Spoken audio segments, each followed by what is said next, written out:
for teams to just shut down Kingzone instantly, but we got to see Fnatic with a really good plan in the pick and ban phase. We got to see Kingzone actually expose and show some weaknesses, especially in terms of how someone like Khan could play different picks up in the top lane. That Vladimir did not work out for him. Right, I thought they did several things well. The draft phase going against Kingzone, as well as the early game and trying to snowball that. So that is something that EVOS will look to replicate here and try and copy the success that Fnatic had earlier in the day. Maybe look for some early game action.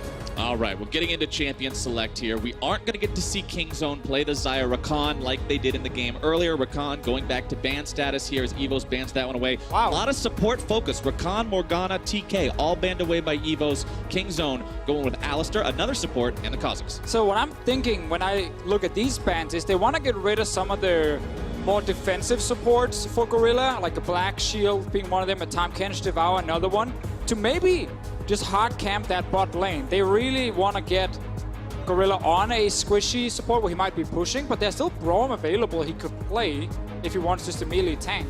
Yeah, we're definitely getting down there as far as the support bans, but Braum has been one of the premier ones and one of the only ones left Oh, up love me some still. Ornn. All right, well, Ornn is locked in for EVOS, and if you look at the other bans for Kingzone, of course, Kazakhs and Graves, two of the big viable carry junglers right now, kept out of the hands of Yijin. Well, we saw Yijin, of course, play the Zac yesterday against Team Liquid, which was very effective in a all-in team fight comp. And when you first pick the Ornn, you're kind of already telling everyone that you want to team fight. And I think Ornn has become the best top lane pick right now for most teams because he's very easy to execute, and he just allows you to draft these big 5-on-5 comps. And while we did see, the Ornn success Whippo was able to show versus Khan earlier in the day, that was after they had already gotten, Khan onto the Vladimir. Khan has a lot more options this time around. Plus, Peanut is on Trundle. Good duelist jungle, lot more early control. And they have also been able to get the #1 pick coming into this, Kai'Sa for Bray.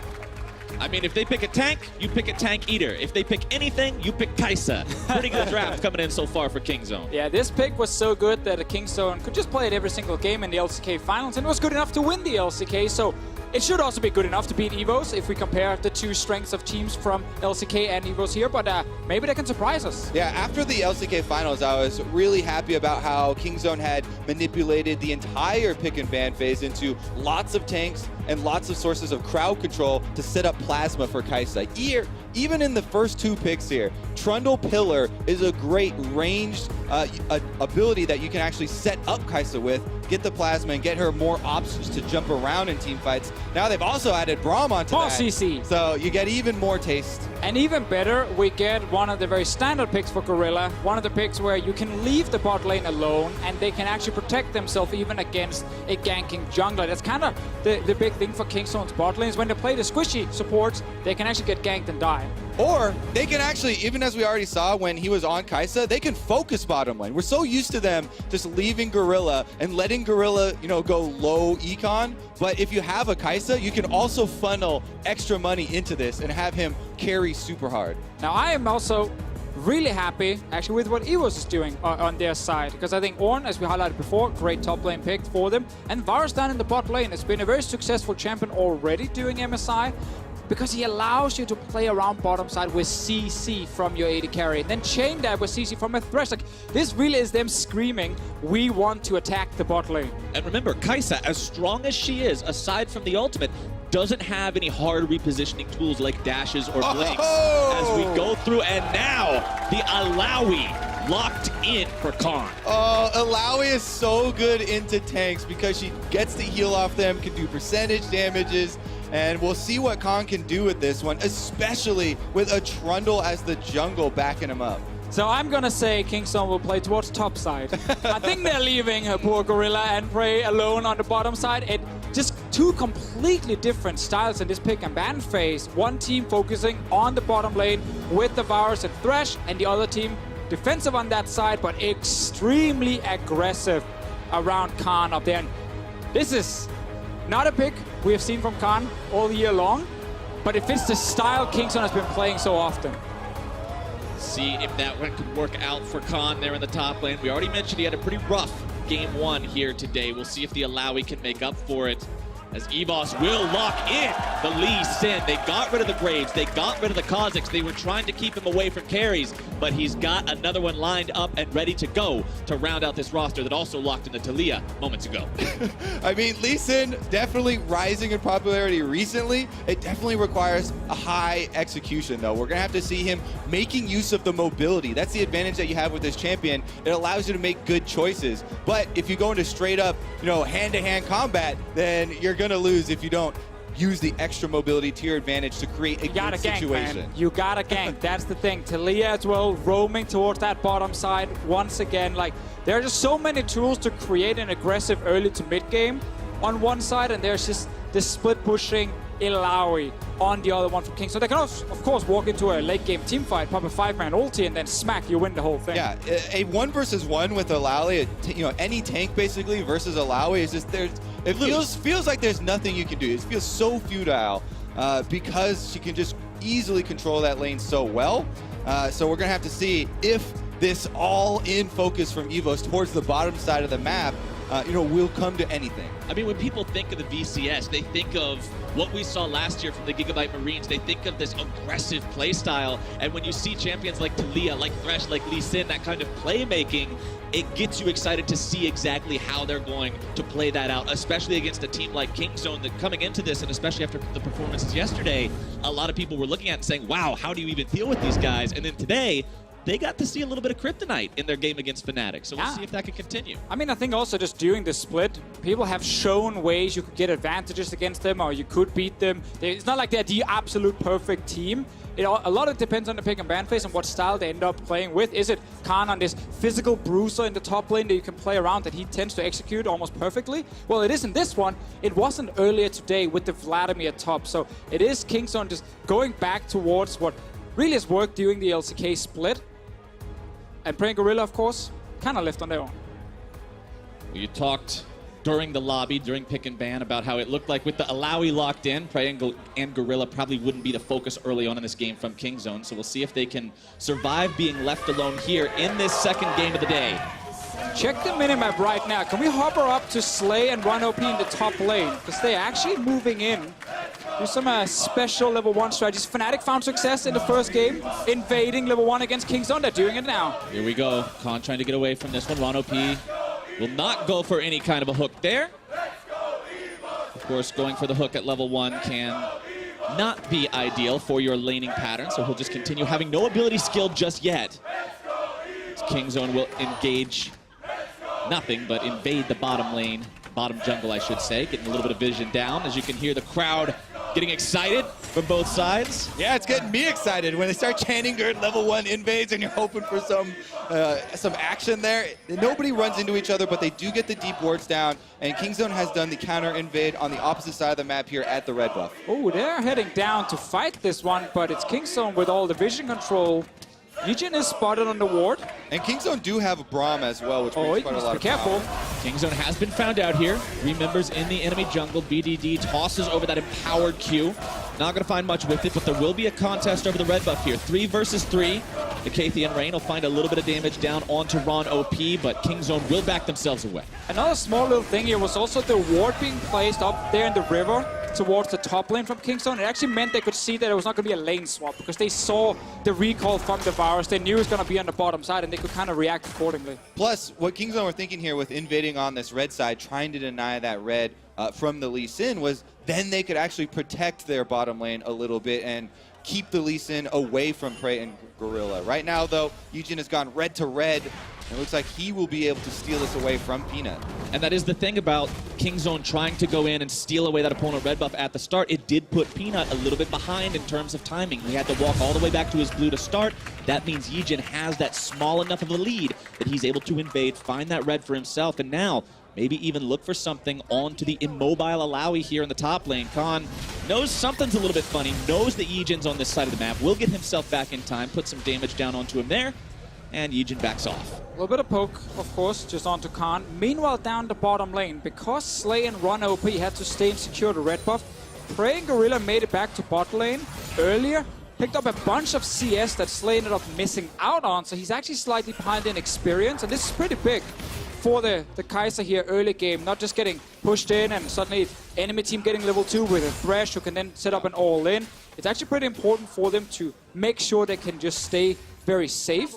And of course, Slay and Runner-P got set a little bit behind because of it. Yeah, Peanut finishes up most of the Raptors as well. Leaves one of the small chickens there left over to delay the respawn time of that camp. It being one of the most fruitful to take with lots of experience and gold in it, trying to dissuade Yijin from heading to the bottom side. Scuttle Crab also picked up for him. Meanwhile, since Lee Sin has been controlling top side of the map, you know, Ornn was able to get back over to the lane, push it back out to even, and he'll get the opposite Scuttle. And Yijin will just pick this one up for himself as the top lane star continues to push in for now. We talked about how the matchup against Alawi can feel pretty bad for a lot of tanks, but Ornn also has a lot of tools in the kit. As long as he can avoid the test of Spirit, he can still push and play pretty well. Yeah, the problem here for a lot of tanks is since tanks will inherently have low damage, and Alawi, with each tentacle that hits a champion, she'll heal 5% of her missing health. So it becomes very difficult for tanks to finish off, you know, any sort of fights with Alawi. In addition to her also being able to use the Harsh Lesson to take away maximum HP as well. It's really easy to hit as well when it's a melee champion who walks in and starts smacking you in the face. You can just connect that, get the ghost, and start hitting that in the face. And also with Klepto, you can get a ton of extra gold because of it. But Peanut's first gank is actually towards the bottom side here. Flash already coming out. Slay potentially going to be stunned up here. It does come out. Already trying to get away. Utilizing the lantern. Now having a flash out. Getting himself back. Exhaust comes down. TP going to be channeled here now for EVOS. Looking to cut off the escape by Kingzone. Stark finds his way here into the fight now. BDD also making his way in. Stark going to be taken incredibly low. Tries to find the shield. Having a flash out now himself.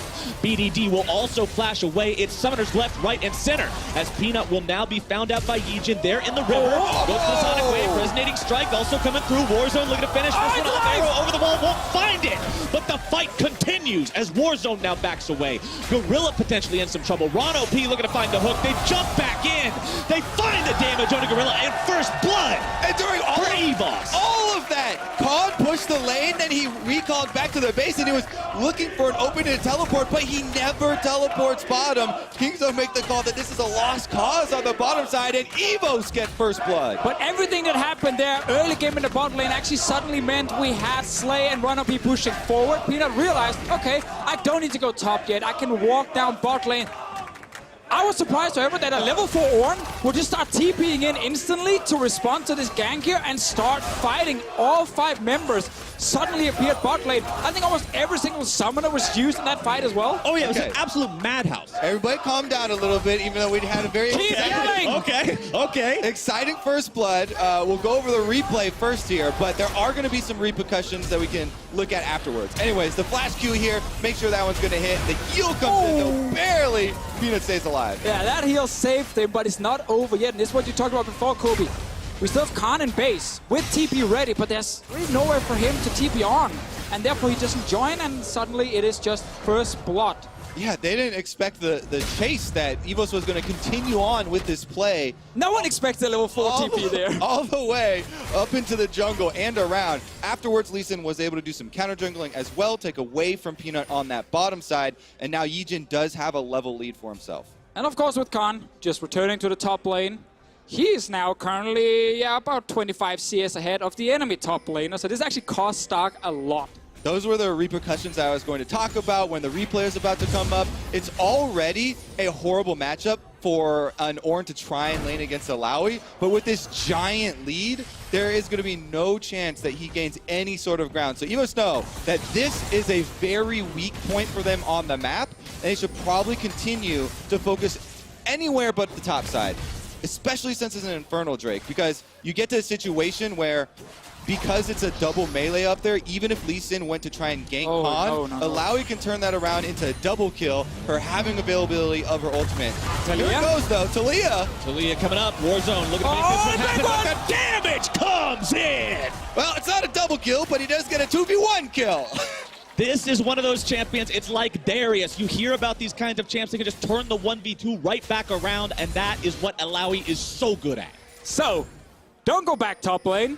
No. You just have to accept that this Illaoi is gonna be completely crazy, and if you can just play on the other side while her TP is on cooldown, like right now, you can get some kills down there near Prey and Gorilla. Yeah, that's a feels bad. Just as it finished saying it, I mean, we've seen so many situations where it turns like that, and sometimes you do just have to give up on the weak area of the map. Right now, though, Yijin's going for the red steal, and he's going to get caught. Yijin wants it, will not get it, though. Peanut walks in and bunks it with the club, securing that one for his team, and Yijin now has to make a quick exit. Let's just highlight how risky that play actually was, because his own top laner was still running from base to get back to lane. It was just him and Talia being fairly nearby against 3 members of Kingzone, and he still went for it and tried to get here. So a risky play, didn't die because of it, but we get to see Illaoi return, and she's currently sitting with 72 CS and almost a Black Cleaver. Yeah, I mean, Yijin is able to use his ultimate and ward hop to get out of this one. Here's another look at the 2v1. It's just going to literally be Khan flashing, ulting onto Stark. Slap. Yeah, flash slap, there you go. It's a harsh lesson, he has learned it. Hopefully the whole team has learned it, and they can redirect towards the other side. It could also be one of those moments where you feel like it didn't work the first time, but maybe if we do the exact same thing, no, it might work the second time. No. We have to wait and see what the next ulti. Deficio is the devil on your shoulder, telling you. Here we go, the Rano P's running for his life. Rano P, not level 6 yet, trying to hook over to the Infernal Drake to get himself away from this no one. flash. But he does not have the flash, so he'll go down as Kingzone grab themselves that kill. So again, I actually want to highlight how risky the play is from the get-go. He's AD carries at his own turret, killing the minion wave. He doesn't have backup from anyone really, and he walks into the jungle to place a ward. It's some of these invades that we see from this team that just gets punished really hard if another team has really good communication or spots you on a ward. And it's like kind of unnecessary. It's very tiny wins you get by maybe stealing a red buff or maybe plucking a ward just over the wall near the enemy blue. It's really not necessary if you don't have the backup. Yeah, and if your flash was barely about to That's come off another the one. cooldown, a couple more seconds and that would have been available. Control ward's going to be cleared out here though by Peanut, and Kingzone retaking control of the game. Kingzone now sitting on an almost 1,000 gold lead for themselves after those past couple of successes that they've found in the fights. Khan's dominance over the top lane isn't stopping anytime soon. That CS lead has been brought up to 50 now as he maintains a 1,300 gold lead. Deficio mentioned the Black Cleaver, very powerful combat item there, going up against what you see Stark building with much less effective overall stats, having just the Glacial Shroud, the Ruby Crystal, the armor. It's not looking good up there. That's correct. And a couple of minutes ago, we had that Karn TP on cooldown, so EVOS actually had a chance to go bot side and make some plays. But now both TPs are ready for Kingzone, making it very difficult to do something. Peanut flashing away. Good avoid there. Not getting picked off by the power of the Talia, the seismic slam, seismic shove.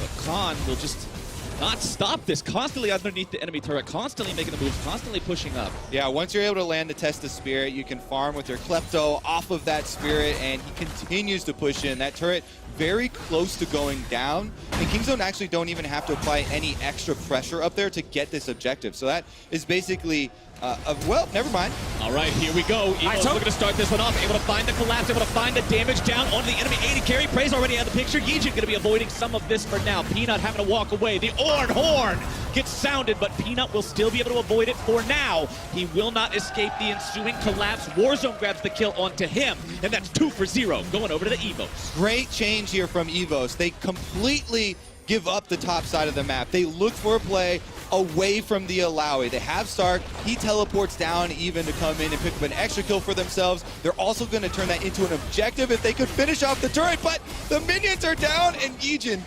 close to going down as well. The turret will barely be protected by the Kingzone bottom lane as topside Khan does manage to grab that first structure of the game and all the bonus gold that comes along with it. So we get a few more kills for EVOS here, and we get a mid lane turret that's very low. Bot lane turret will take a bit of damage. Osley might just back away now. The Prey actually returned.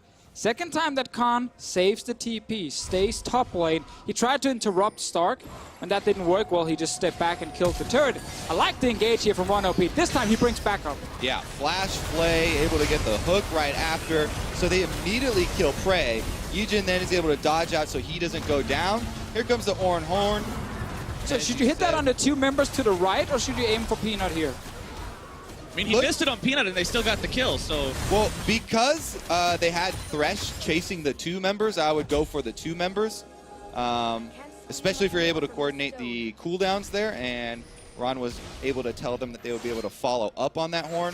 Regardless, though, they got the extra kill, didn't get the turret in the end. And looking at the stats on your screen right now, you can see in their wins at MSI so far, kills at 15 are much higher than what this game is showing so far for EVOS. They need to put a few more bodies on the ground if they want to match those stats and keep themselves going at the pace that they have in previous victories. Exactly. The way they've been winning is simply by just being super aggressive, force a lot of fights, both skirmishes like we're seeing in this one, but also the big all-in team fights like we saw against Team Liquid. This game here is still focused on the bottom side for them. Warzone, he learned, don't go top lane, aim towards the bottom side, and they really want to kill this turret and then the mid lane one to fully open up this map, and then they can keep controlling Drakes after. Slay and Ron OP continue to try and pressure as much as they can here into this bottom lane. Varus, very good during the laning phase. We know how potent of an AD carry he can be early on. Rage Blade not completed for Slay yet, though. Oh, Ron! Slay does have his. Ron OP could be in a bit of a spot here. Throws out the lantern in case Warzone wanted to get any closer. Ron OP now still going to be in some trouble. More damage coming through. Gorilla barely getting himself away.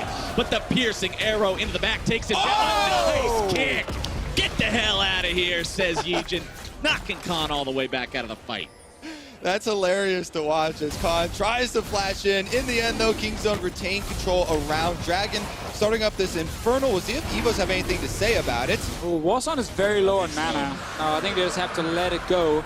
Another thing here is Warzone is not running Dematerializer. At least there's absolutely no stacks he could have used. And there is a banner on BDD's side. Normally when we see the banner mid laners, let's actually see a bot lane first. Right, the orange horn gets sounded. Stark trying to move forward onto this W. one. Trey walking himself away. Piercing arrow yet again. Slay is on point with these today. Yeah, you can tell that Peanut and Kingzone knew that there was a possibility of a play taking off here, but they'd been seen walking over there, and EVOS very happy to take some extra kills along with the bottom turret. And you might be surprised with the damage from that Q. Well, he's maxing Q in this game here. Able to just snipe people left and right and surprise, maybe pray a little bit. But as I said before here, the banner of command is going to be huge for BDD because his job is to try and keep Warzone in mid. And he can do that, seeing as there is no Dematerializer. The fight from before, I think Ron OP again, a little bit aggressive. His jungler is not even there yet, but they do end up trading because Slay lands the Q right there to kill Gorilla. Yeah, and that was even with exhaust on him. There's the kick away to disengage initially.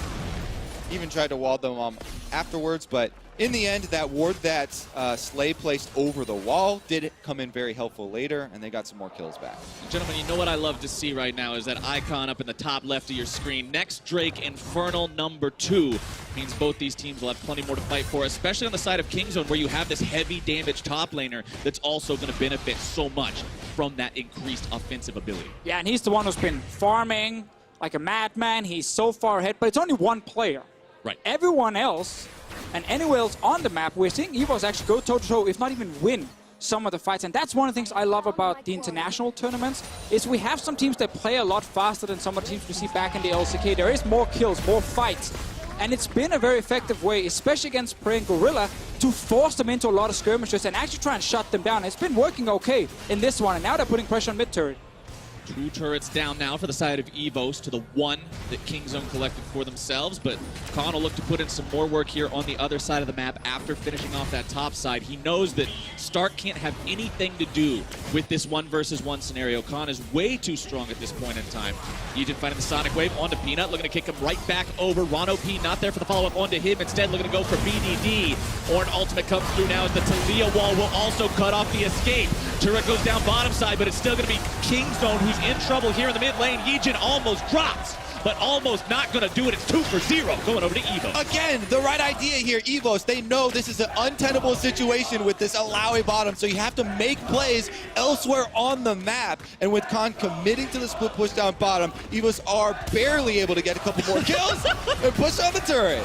Ron OP just playing the mind games right there, but EVO's doing a great job at sacrificing what would need to be sacrificed anyway and finding victories in other places. Khan will find the tier 2 here in the bottom lane to equalize the overall turret count, keep the gold so close, but I love the fact that EVOS is going this aggressive. Yeah, and look how fast they are. Yeah, That's insane. You can't play against that. That's why they shut them down and get a bunch of kills. it's just a race against Khan in these side lanes. Like, how fast can Khan take your base and try and get to the Nexus compared to how fast can EVOS force the fight against the rest of Kingzone? And EVOS do have a lot of playmaking tools, you know, in the champions that they have drafted. But you also have to say that Kingzone are extending away from Khan and away from, you know, this Alawi pressure point and allowing some of these openings to take place. And on your screen right now, you can see, even though this game, 3-7, isn't an ideal score for Kingzone, when you compare this to the loss they suffered earlier today against Fnatic, the gold difference is far, far different from what we see in this game. Yes, they're behind, but it's 100 gold compared to the 6,000 that they were just a minute and a half from now in that first game. I love how EVOS are staying proactive here and continuing to look for these opportunities. Now, if they're able to control vision a bit more, they could actually, you know, really snowball this effectively on the top side of the map. But right now, Kingzone have still been able to keep up a decent amount of wards, and they do see that the Rift Herald going down here means that top turret is going to be the next point. But look at the minimap. This just describes the game perfectly. Khan is literally hitting their inhib turret while they're killing a Rift Herald 19 minutes into the game. This Alawi is unstoppable, but it doesn't matter as long as the rest of the team can play this proactive. Yeah, you can keep running away from the Alawi until she gets to your Nexus. Yeah, that's when you start reacting. At that point, you're going to have to Oh, she's TPing in. She canceled. All right, TP canceled is a pretty big, important resource to They can not fight have now. available They can on fight. the side of Kingzone. The wall is going to be coming through. Shelly makes her way into the fight. Turret still going to be holding on for now. Once that drops, you'll likely see the engage here. EVOS 1 OP able to time that one perfectly. Goes in, drops the box, backing himself away. A nice kick back, able to find Gorilla, going to be taken low. But it's Yijin who drops first. Prey making his escape now as Warzone will continue forward with the threaded volley. Nothing else going to be found. Shelly still alive. Slay wants to continue this pressure, pushing up further, firing a single arrow. Shelly going to be tanking this one for just a moment. Oh, that hook was so close on the BDD. Oh, yeah, Yijin really wanted to kick in Prey there, but actually kicks in the Braum, so... Another one? They only go a little bit even. But with Khan still occupied bottom and with no teleport available, EVOS is not willing to back away just yet. They want the tier 2 in the top lane. They know they have to trade like this. Speaking of trades, it's Prey in mid, taking down the tier 1.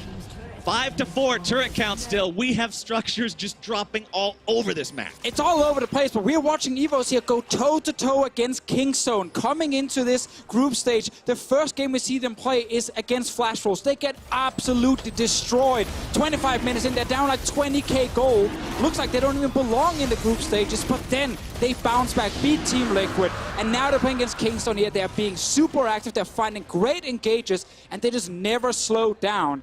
Great game so far. And they can't slow down either, especially now that Kingzone has 2 Infernal Drakes under the belt. Another one will be spawning just 6 minutes from now. Let's take another look at that fight here in the top lane.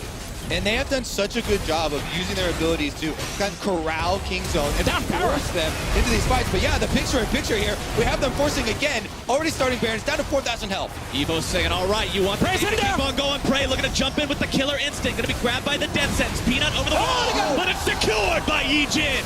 Now Peanut finds himself stuck in the pit. It's 2 dead already on the side of EVOS. Make it 3. Knockup comes through, able to find its way onto Khan, who uses the stopwatch to keep himself alive. Warzone and Stark, the 2 remaining members with the Baron buff, having to walk themselves away.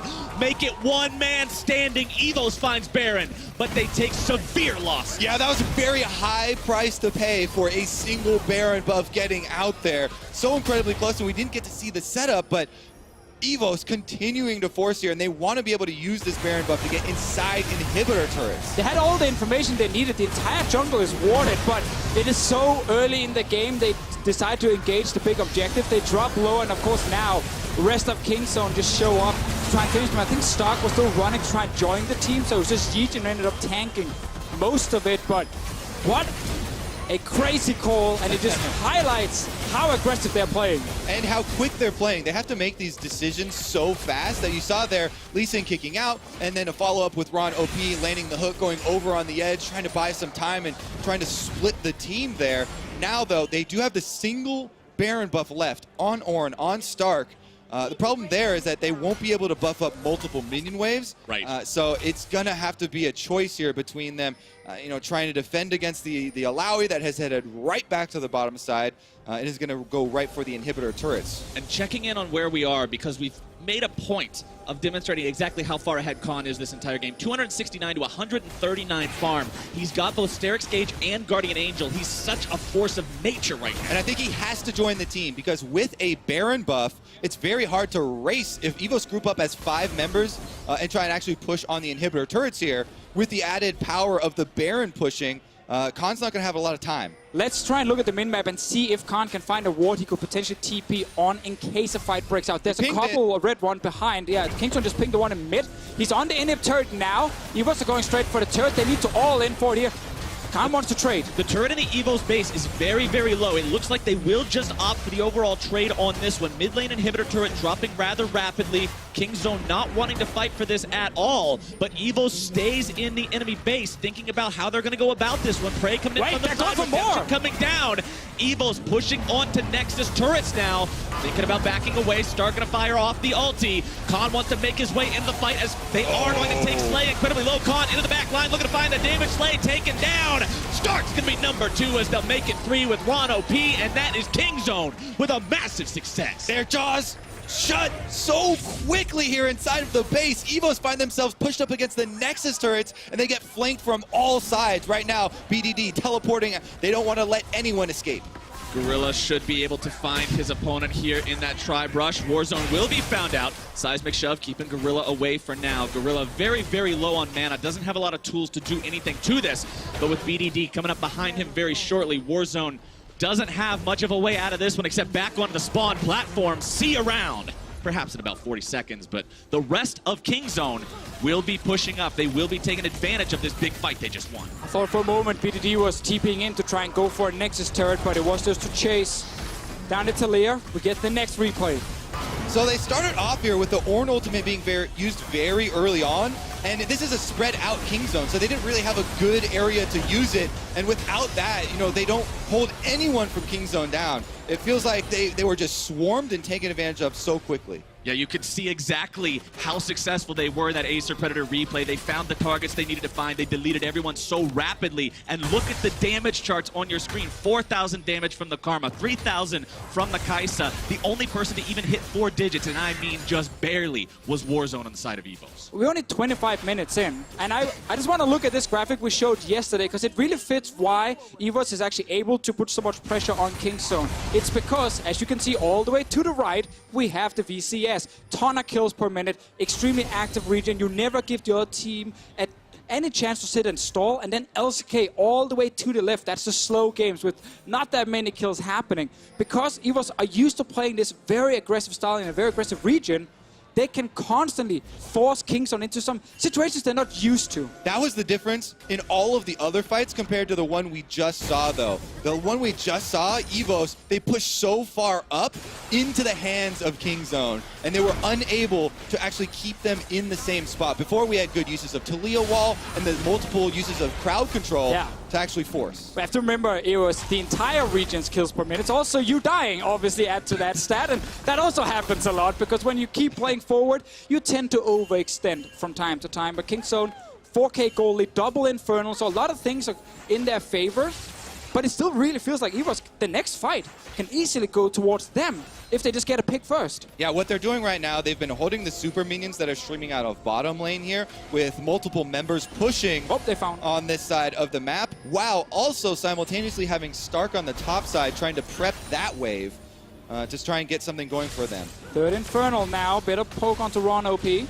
Third Infernal is going to be a big damage bonus for the side of Kingzone if they can secure this one, and it looks like EVOS isn't in much of a spot to look to stop it just yet. Khan will secure that one. Lantern over the wall gets Yijin back out, but that's 3 Infernals to none. 24% bonus to AD and AP for the side of Kingzone. That's going to be a lot of damage coming from especially Prey, but also Khan, of course, benefiting greatly from this with his build. Baron spawning in about a minute's time. I don't think any of the teams need to force anything before it's up and alive. Then we suddenly have to look at this Kingzone lineup with Khan. in the 5-on-5, able to land, potentially a huge ulti. He doesn't need to split push anymore. He can just stay with the team. Especially if Kingzone are able to orchestrate the fight once again, where they have a lot of room to move. If there's a lot of room where the fight takes place, then they aren't going to be hit multiple people with the Ornn ultimate, and that's one of the biggest things there for EVOS. Using the Taliyah wall, try and group them up. Wall comes through, Warzone chasing after them. Ornn ulti also going to be intersecting that wall. It will be mostly blocked up there by Gorilla. The attempt from EVOS is just not good enough. Kingzone doing well to get themselves away from that one. Not really too afraid of it because they've got Khan with the group. It's like you were talking about Deficio. He doesn't have to split anymore. And when the job that you're tasked with is engaging with this team with him there, it's just so hard. And now two of the big ways they can actually start a fight is on cooldown. Only Gorilla to use his flash. That means Kingzone get mid lane control. They can move towards the Baron. And if you're forced to run at an Illaoi, that's not going to be great. Exactly. The strategy against playing against Illaoi late. That's what happens when it's your spirit who gets tested by that Illaoi. Redemption comes in to heal Slay up just a little bit, but it's still not a lot. Inhibitor respawning on the side of Kingzone. Meanwhile, bot lane, the minions are currently hitting the Nexus turret. They actually just dropped low. It's going to die. Kingzone, they keep control around Baron. No one can really go back because there's no TP. Yeah, Kingzone just want to apply the slow pressure here. Inhibitor respawning means that the super minion isn't going to get much use. He will just sort of stay there brainwashed trying to hit an invulnerable target, but that little bit of saving grace may hold the line for now, but EVOS are still in a very tough spot having to protect this Baron. They are in a tough spot, so how you're going to want to approach late game team fights versus an Illaoi when she's already grouped with the team is you have to use your movement abilities like the Taliyah shove to try and kite this Illaoi and push him away, focus someone else down, because if you fall into the trap of focusing down Khan, then it's going to be very difficult. Has the GA, has the percentage missing health heals that are come through, as well as the extra shield from the Sterix Gauge. So someone else has to be the target. They have to try and collapse on Prey somehow. Find a death sentence, but it's every not gonna time. do a lot. Not even a death sentence, a piercing arrow, I should say, is Slay again going to be taken below half health just from landing the Test of Spirit and blasting that little spirit apparition thing that appears from it. You can put so much damage down. Ornn ultimate being used as a disengage with multiple members of EVOS down to about half HP. That looks like the green light for Kingzone to go to Baron. Yeah, when they have to use the Ornn ultimate as a defensive ability there, that is a very bad sign. Here goes Kingzone again, trying to bait, trying to draw out more from EVS. They can find Yijin, that would be absolutely huge here. Peanut going forward, dropping down the pillar. Gorilla providing the way out for these guys, throwing up the shield. Kingzone just seems to be not worried whatsoever as the wall will not catch anyone out, and Kingzone again just rallies back up as 5, always ready for a fight. Yeah, the game has slowed down a little bit, which is heavily in Kingzone's favor, because they're actually able to set up properly now, get the vision they need. They step in, they keep forcing out these ultis from EVOS, and that means suddenly the surprise factor of a big fight breaking out where one member gets caught out is just greatly reduced. You also get to see Slay with the... Oh, actually, let's see what happens here. Yijin. Oh! Can't quite get away from the isolated Acathian rain. Missile after missile finds its way onto the EVOS jungler, and that means Kingzone can take this Baron down, no contest. You will not even see an attempt from EVOS. They know there's no chance to steal, and now they're tasked with the very, very difficult job of keeping the base alive against the 5-man Kingzone squad, all Baroned up, all ready to go. Yeah, the last 5 minutes we've seen have been very patient strategy here from Kingzone. Over and over again, using the Fog of War to their advantage, drawing EVS to them, and slowly taking out cooldown after cooldown after cooldown until they finally get the kill on the jungler, and now they've got Baron to push with.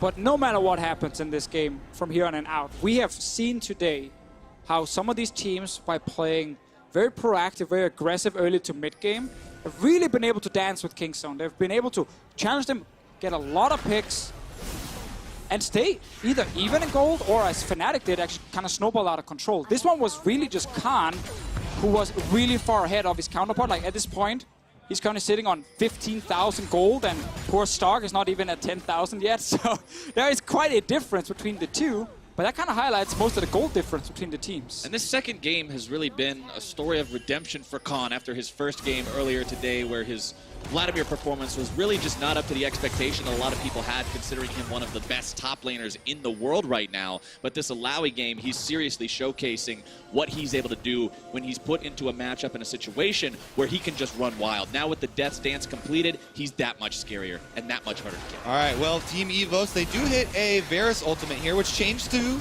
Prey. Oh, jump in. But now Ron OP may be caught out, taken down, Prey unstoppable as Warzone finds himself now isolated. He'll go down here too. Khan finds his way into a 1 versus 3, but as Alawi, that's exactly where he's comfortable being. Pulls out the Test of Spirit, nearly takes down Yejin, having to flash away from the power of the Karma, following that one up. Inner Flame not quite gonna find the mark, but Prey now dominating. Takes down the enemy AD carry. They will make a clean sweep out of EVOS and move their way right towards the Nexus. And what a game it has been. Kingzone gonna finish it off with the Baron buff here, pushing down bottom side, but man, did EVOS put on a good show.